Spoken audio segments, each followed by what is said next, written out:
Welcome back. Here is our new lecture regarding Foundations of Education course. In this lecture, we are going to discuss Bloom's taxonomy of education learning objectives. Let's start. An introduction about Bloom's taxonomy. What do you know about it? The taxonomy of educational objectives known as Bloom's taxonomy, Bloom and Forsett, Engelhardt, and Krathwohl, 1956, is one of the most recognized learning theories in the field of education. Educators often use Bloom's taxonomy to create learning outcomes that target not only subject matter but also the depth of learning they want students to achieve, and to then create assessment that accurately reports on students' progress towards these outcomes. Anderson and Krathwohl, 2001. They were old students of Bloom's, who presented his learning taxonomy of learning objectives. Bloom's taxonomy comprises three learning domains. The first is the cognitive domain, the second is affective, and the third one is psychomotor domain, and assigned to each of these domains a hierarchy that corresponds to the different levels of learning.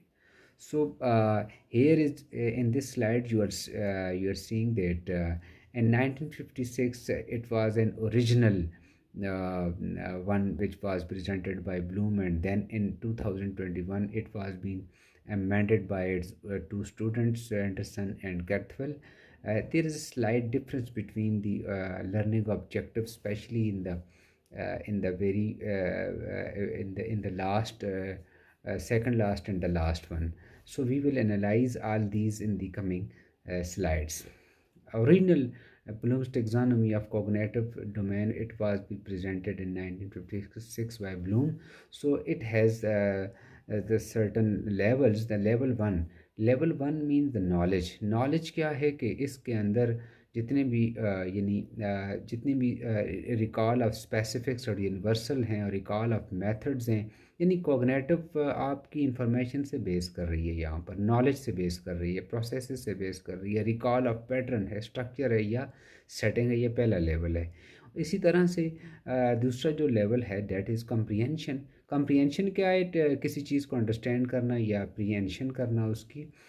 such as individual knows what is being communicated and can be use of material or idea being communicated without necessarily relating it to the other material or seeing its fullest implications। और तीसरा जो है वो उसी चीज़ को जब आपके यहाँ पास नॉलेज आ जाता है, आप उसको कंप्रीहेंड करते हैं, एप्रीहेंड करते हैं और उसके बाद उसको अप्लाई करते हैं, यानी use of abstractions and particular and concrete situations.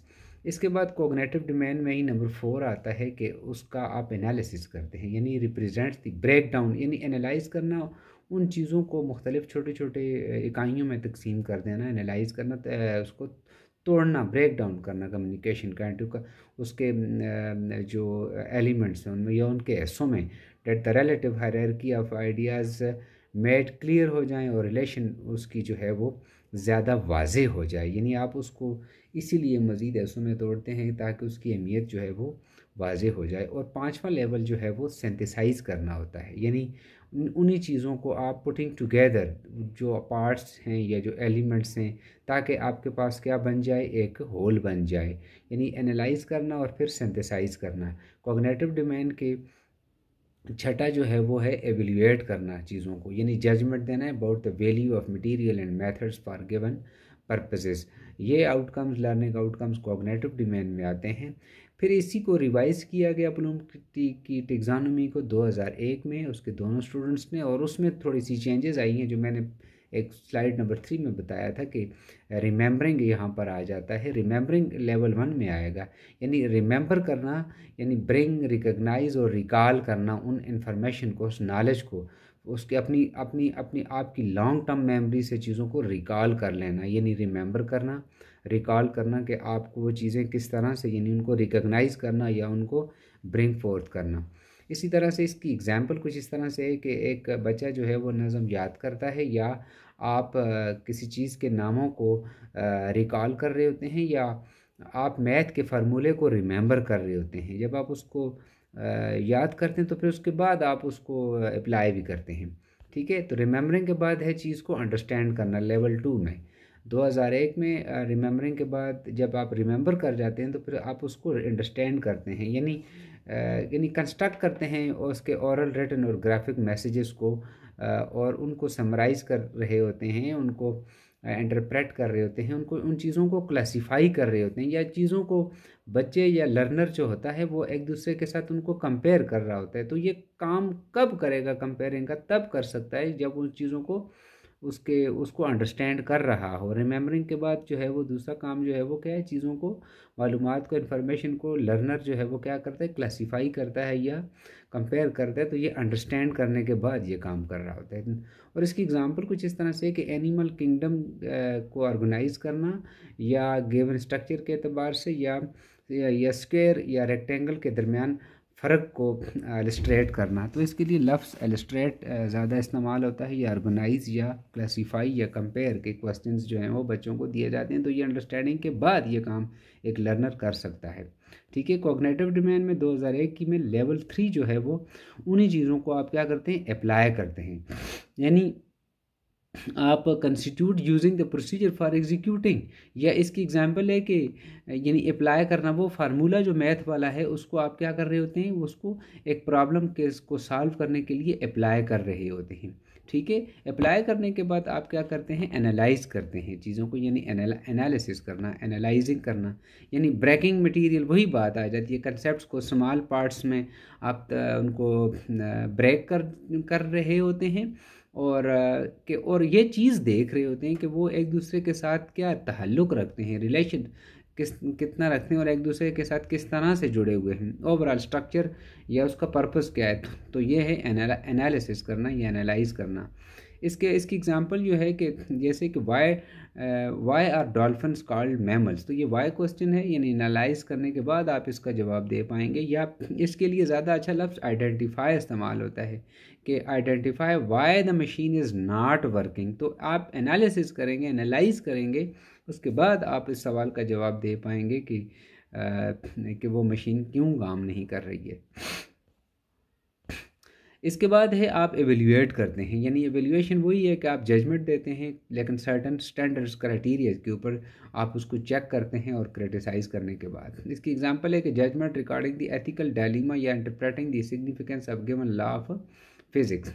इसी तरह से क्रिएट करना, एवेल्यूएशन के बाद छठे नंबर पर जो लेवल आता है वो है क्रिएट का या क्रिएशन का, यानी positioning elements together to form a rational or functioning whole, recognizing elements in due pattern or structure through generating planning or procedure। इसकी मिसाल कुछ इस तरह से कि आप एक डिज़ाइन करते हैं new solution to an old problem, किसी पुराने मसले का एक नया हल लेकर आते हैं, लेकिन उसमें आपके पुराने मसले की जो फेलियर्स होती हैं उसमें आप उनको एक्नॉलेज कर रहे होते हैं।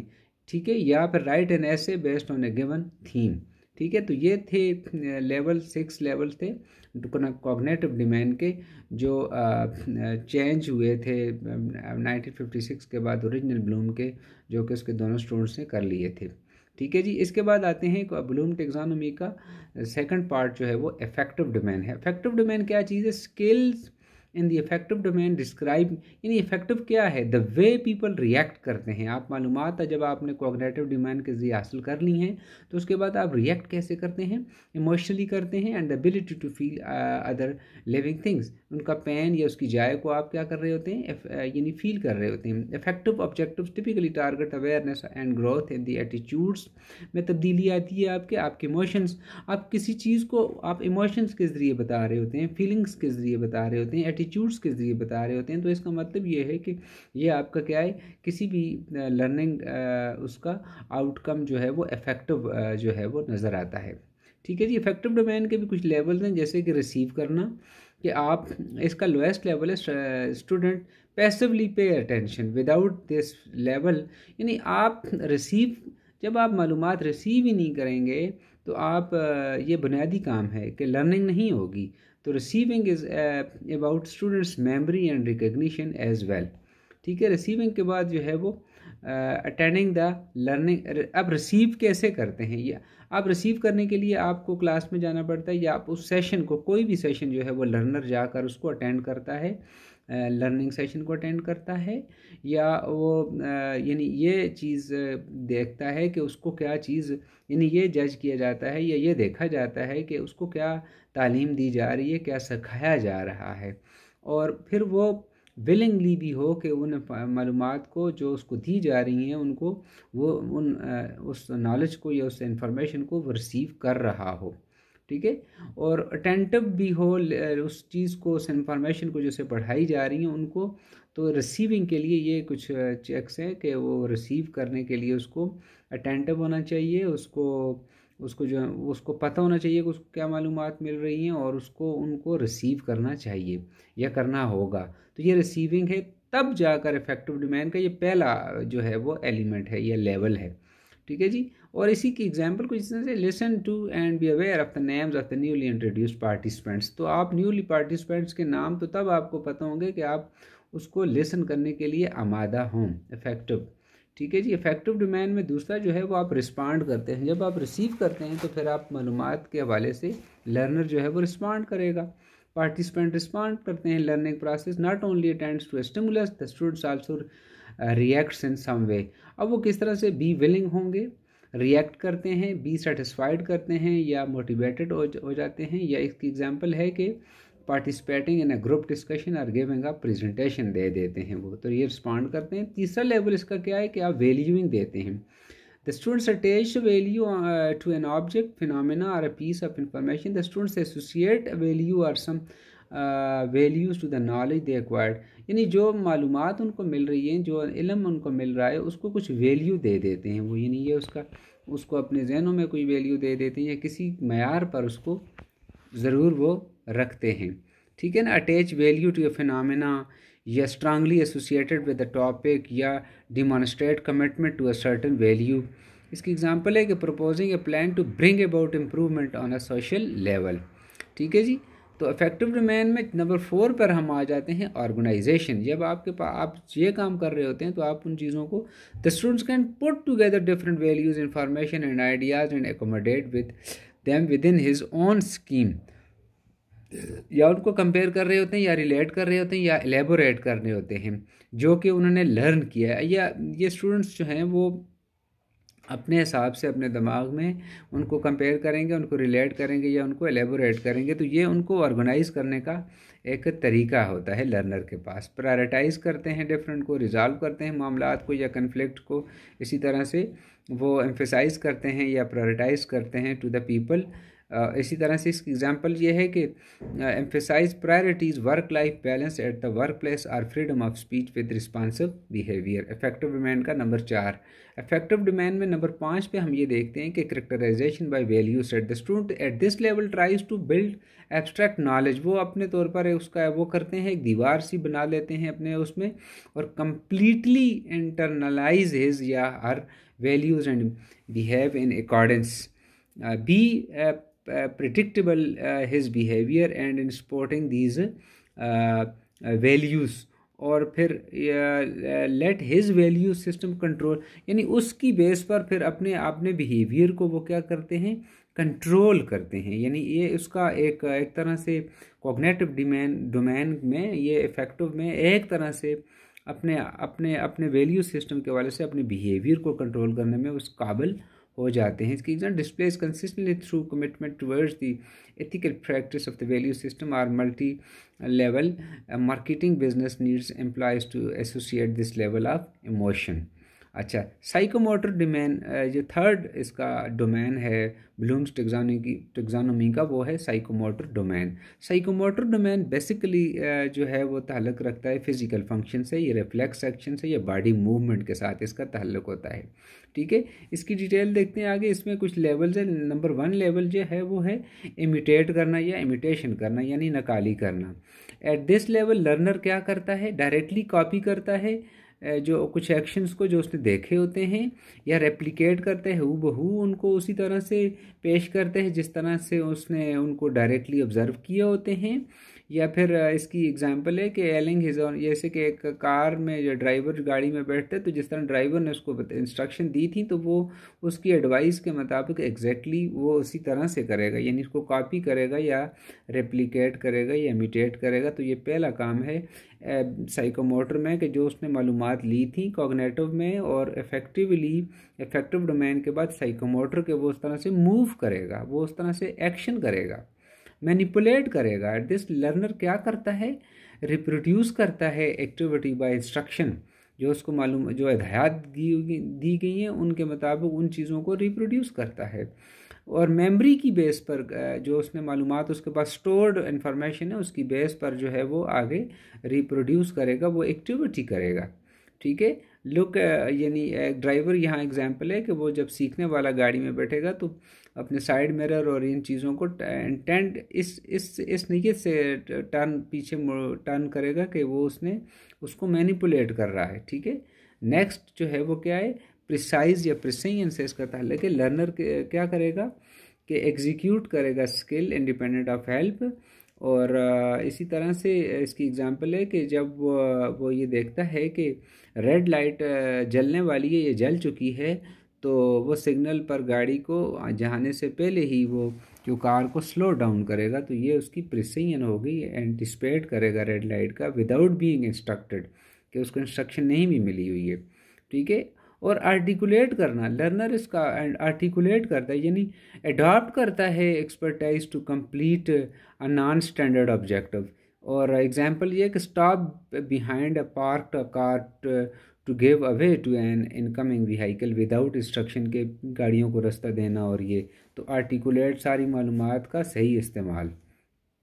इसी तरह से नेचुरलाइजेशन क्या है, लर्नर जो है वो इस लेवल पर क्या करता है कि कुछ काम ऐसे करता है कि जो उसने ऑलरेडी सीखे हैं या उसकी उसकी एक्सपर्टीज़ हो गई है अब, तो वो नेचुरली ऑटोमेटिकली वो काम जो है ऑटोमेटेड स्किल्स के तरीके से वो कर रहा होता है। और अनकॉन्शियस जो है वो मास्टरी स्किल्स उसके पास आ जाती हैं इस मरहले पर, नंबर 5 लेवल पर आकर साइकोमोटर डोमेन के। और इसकी एग्जांपल ये है कि pass a practical driving test by independently driving satisfactory, यानी बग़ैर किसी ड्राइवर को साथ बिठाए वो ड्राइविंग का टेस्ट जो है वो पास कर लेता है। तो ये मतलब वो सारे काम जो है वो कर रहा होता है। तो इसका मतलब ये है कि वो उसके कॉग्निटिव से इफेक्टिव और फिर साइकोमोटर में चीज़ें जो हैं वो प्रैक्टिकली सामने नज़र आएँ। So hope students, thank you for your calm listening. I hope you find this lesson very fruitful, and thank you very much.